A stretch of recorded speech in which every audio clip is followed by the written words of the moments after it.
Hi everyone, I'm Elyse. Hi, I'm Sydney. I'm from Massachusetts. Hi all, I'm Donzel. Hi, I'm Myah, and Donzel and I are both former U.S. Youth Ambassadors from Illinois. Welcome to another great episode of Inside Inclusion. Today, we are honored to have Dr. Tim Shriver, Chairman of Special Olympics, here with us.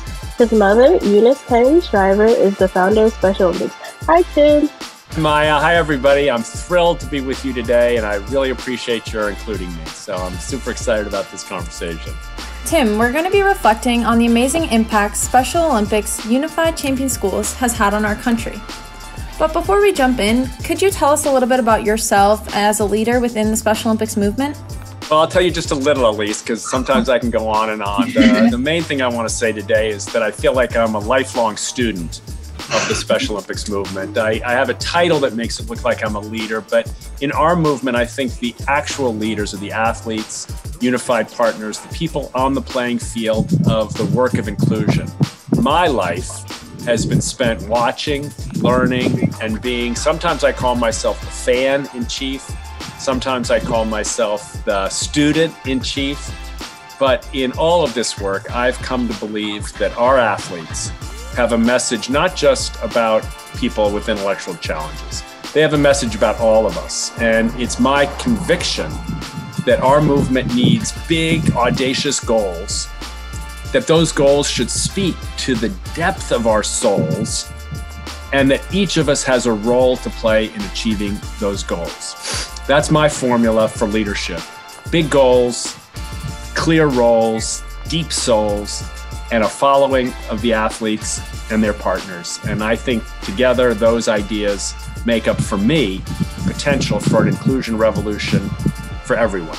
That is amazing. One thing all leaders should do is take the time to do is reflect. I agree, Donzel. Reflecting means to think carefully about something. As leaders, we can reflect on our actions, our feelings, and our progress. This allows us to grow as leaders and help us with making plans for the future.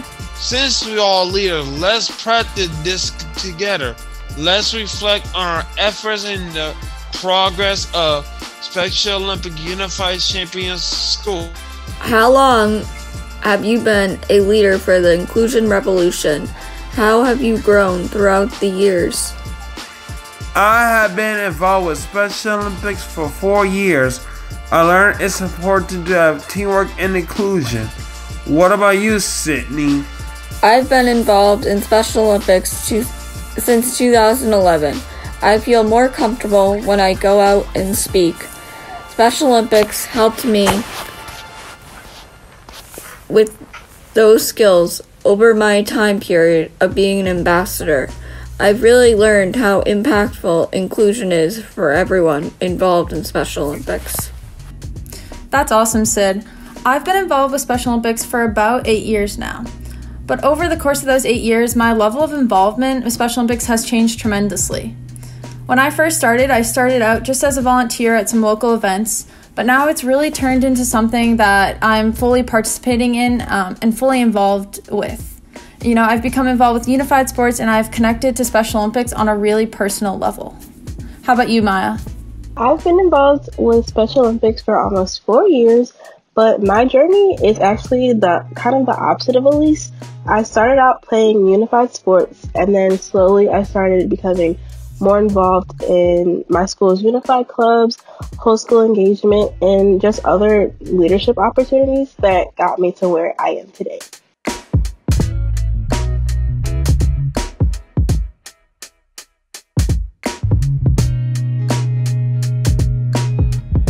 So, you know, everybody's got to be thinking that's watching this, wow, you guys are freaking amazing, right? I shouldn't use crazy language like that, but it's so inspiring. 4 years, 7 years, 11 years, all the changes. So I have one question for each of you. When you reflect on your time as an inclusive youth leader, not just a leader, an inclusive youth leader and an ambassador, what's your biggest accomplishment? What's one thing that gives you a lot of pride? One of my biggest accomplishments is when I went to Washington, D.C. with Elyse, and I did a unified talk about inclusion and the impact it had on us. I also got to carry the torch with Loretta Claiborne, and I even lit the eternal flame. It was amazing. You're totally right, Sid. Speaking with you in DC was a huge accomplishment for the both of us. We're both on the shyer side, so it was really empowering to be able to do something so out of our comfort zone like that. I'm also really proud of being able to get my school involved with Special Olympics at a much larger level. Being able to see my school's entire student body truly engaging in our unified assemblies and bringing it to our homecoming assembly where we were able to watch our unified basketball team play in front of the whole school was a really awesome and empowering moment for me. How about you, Donzel? I'm also proud that I am a U.S. Youth Ambassador. I had a lot of cool speaking opportunities like at Iana Sport. I feel the same as Donzel.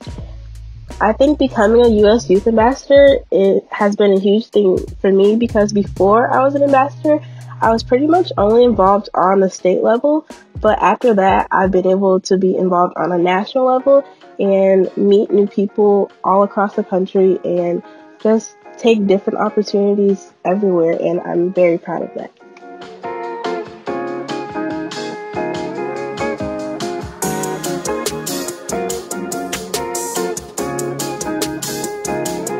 This year has presented many challenges. What kinds of changes did everyone have to make so we could keep spreading inclusion? I've had to connect with people online more than in person. At first it was difficult, but we are still doing them so they're successful. Like in Massachusetts, we started doing Special Olympics athlete chats. We connect and play games like bingo. This really helped with not feeling so isolated. Yeah, it was the same thing for me, Sydney. I had to connect online. We have live workout and play esports for Special Olympics. My teacher, Ms. Wright, has really helped a lot too. That's really amazing that you and Sid had such similar experiences. For me, honestly, adapting to the virtual world was not easy. At first, I felt really uncomfortable filming myself for different videos and trainings, but I realized quickly that it was the only option for me to be able to participate in Special Olympics and spread the word. So I eventually got used to it, and it's definitely been worth it. I've loved every minute of being able to share things virtually. I think in some ways I'm very grateful that things have been moved online because it's helped me become more involved in my state. Since I'm away at college, I don't have too many in-person chances to participate, but since things are online, I'm able to volunteer with my state in Illinois to do other things and other opportunities. How about you, Tim? So here's the obvious answer. It's been hard for me to adjust to figuring out how to use computers all the time and to feel like, if you're not good at technology, I'm anxious about, can I get this right? Will I get this right? Will I look right? Like, I don't even know right now if I look right. But I think the bright side is that I've got to meet a lot of people in their homes. Like even right now, I'm meeting all of you guys in your homes, right? And I never would see your home if it weren't for this. You never would see, this is my daughter's house. You never would see this. So I think the bright side is, even though it's been really hard and the isolation and a lot of the grief because of COVID and a lot of the grief because of a lot of the other things, all of the reckonings and all of the pain we see on television and all of the injustice we see in our country and around the world, it's been hard, like very, very painful. But the bright side, at least for me, has been I've gotten to meet so many people in ways I just never would have before.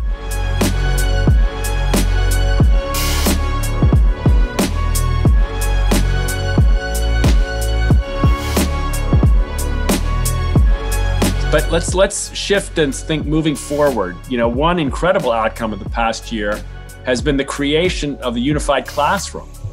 We didn't even have that language before, you know. It's given K-12 educators and students access to a lot of resources, healthy resources that they can use at home. It's helping teach an inclusive mindset. That's a word we didn't even have a year ago. An inclusive mindset, while also using those mindsets, training people to become leaders like you guys are. We say future leaders, but I say leaders right now, because those of you on this call aren't future leaders, you're current leaders. And it's led to almost 1 million views from students and leaders of the unified generation. Let's reflect back and think about and take some perspective on the impact of all that work. That's a really great idea, Tim. So why does everyone think that it's important that we've created things to help teach us about inclusion? I like how everything teaches about teamwork. Teamwork is important because if you're by yourself, you can't always get it done. As a team, you can learn new things together. Good point, Donzel. These things are really important to have. When we watch the videos, it just helps to see what others are able to do. I totally agree, Sid.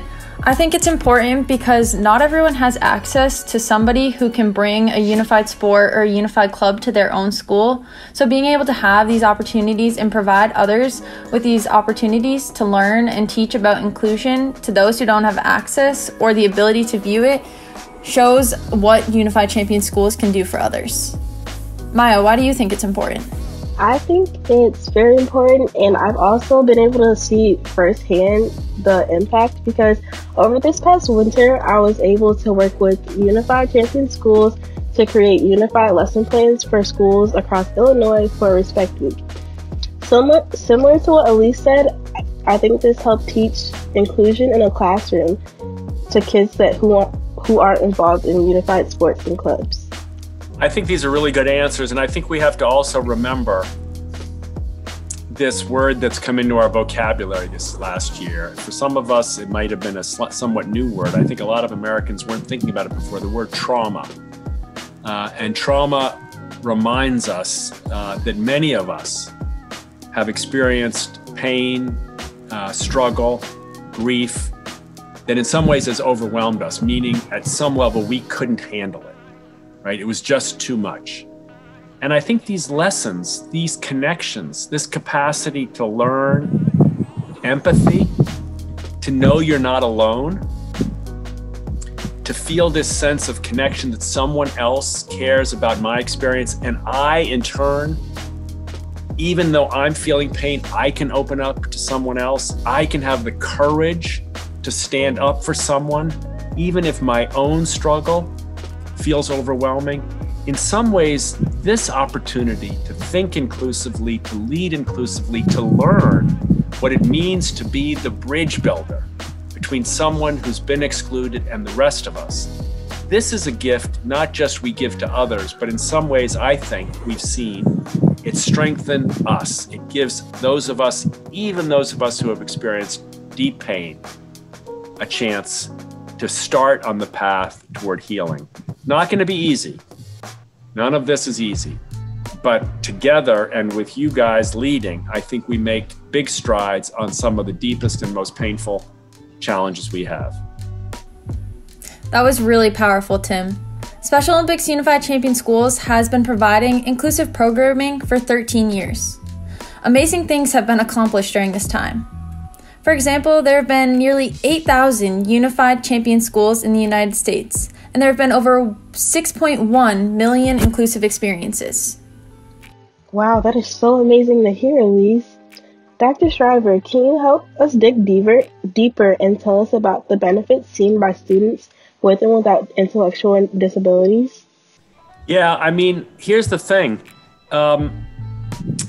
We talk about people with intellectual disabilities. And, you know, the Special Olympics movement, we always think of as a movement for people with intellectual disabilities.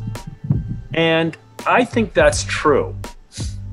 But I also think it's a movement from people with intellectual disabilities. The athletes are not just beneficiaries, they're also teachers. The athletes are not just in our communities requiring some support and help, they're also in our communities providing examples and a vision. So the benefits go both ways. This is an old human story. You give of yourself and you receive more in return. You open yourself to someone on the other side of your fear, and guess what? Your fear goes away. Isn't that magical? That we're scared of each other sometimes. You know, a couple of folks, Elyse, I think you mentioned shy, right? Sometimes we don't want to be out there. We're anxious about being seen by others. We all are. But in the Special Olympics movement, we find ourselves somehow made comfortable with each other. And the fear goes down. And the anxiety goes down just a little bit, just enough to see the other person, but also just enough to let a little part of ourselves shine. And that's what excites me so much, not because I think, you know, hey, this is something I can try to figure out. It's something that's happened to me. You know, this has been my experience. I have found, I know I'm not in high school or college right now, but when I was, I noticed when I was involved with the athletes of Special Olympics, I was the best me. And I started to realize, wow, I think I came here to help. But man, oh man, I got a lesson in how to live, not a lesson I taught, a lesson I was taught. So I think there's so many benefits going both ways. And I think that's the magic of the future of our movement. And I think you guys are the best example of it I can possibly imagine. So that's enough from me. I'd love to hear about your stories. How has our programming empowered you, each of you? Donzel, you want to go first? Before Special Olympics, I used to be embraced but working with partners and other athletes really helped me. Inclusion is great. I am a lot more comfortable about talking about my disabilities. Yeah, I'm a lot more comfortable too. I feel confident when I go out and speak, especially about inclusion. Same, Sid. I used to be really shy, so being able to step out of my comfort zone and talk about something that is so important to me and that I'm so passionate about, like inclusion, has been a huge step. I feel way more confident to take risks, whether it's at school, when I help to put on our school's Respect Week, or on a bigger scale, like when Sid and I talked in Washington, D.C. I honestly know I would have never been able to do any of those things if it weren't for the impact Special Olympics has had on me. I think Special Olympics gave me something to be very passionate about. Before getting involved, I didn't really know what I wanted to do with my life. But once I got involved, I had a set plan for my future. And now Special Olympics and inclusion is a very large part of my life.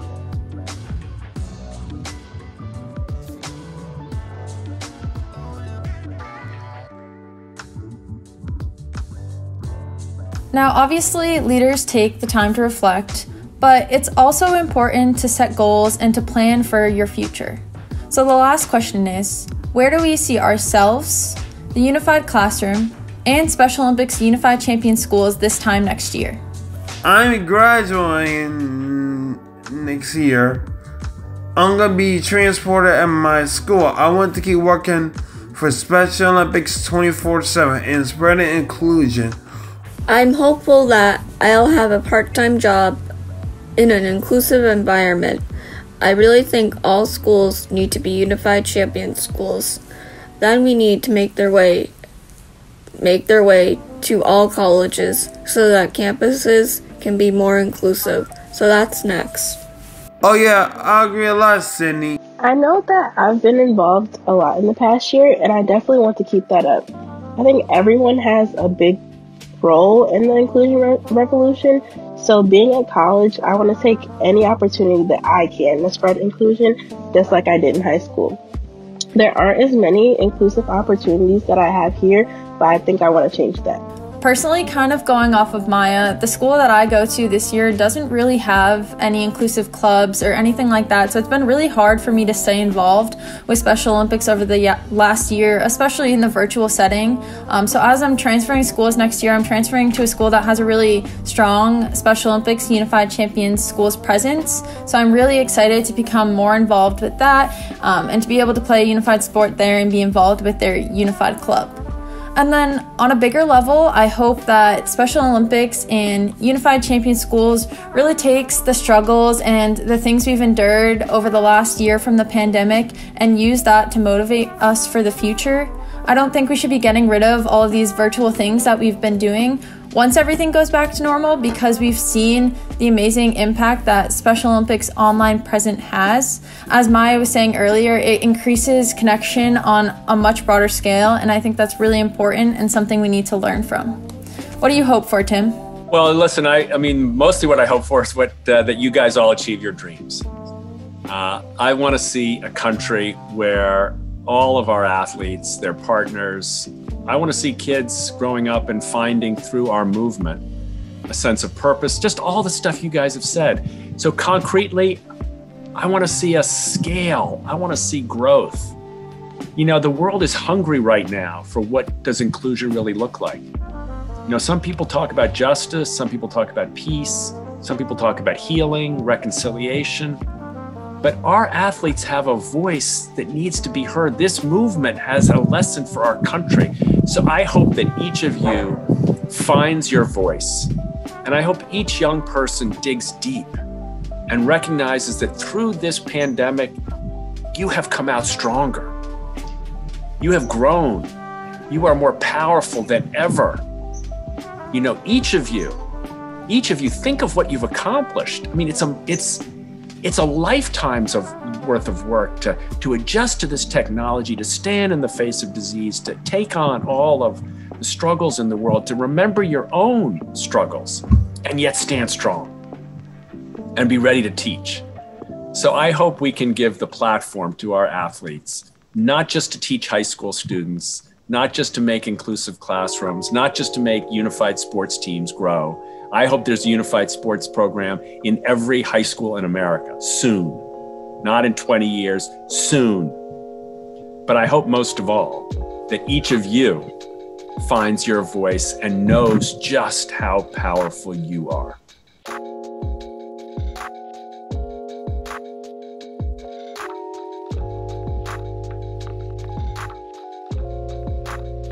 Great job reflecting, everyone.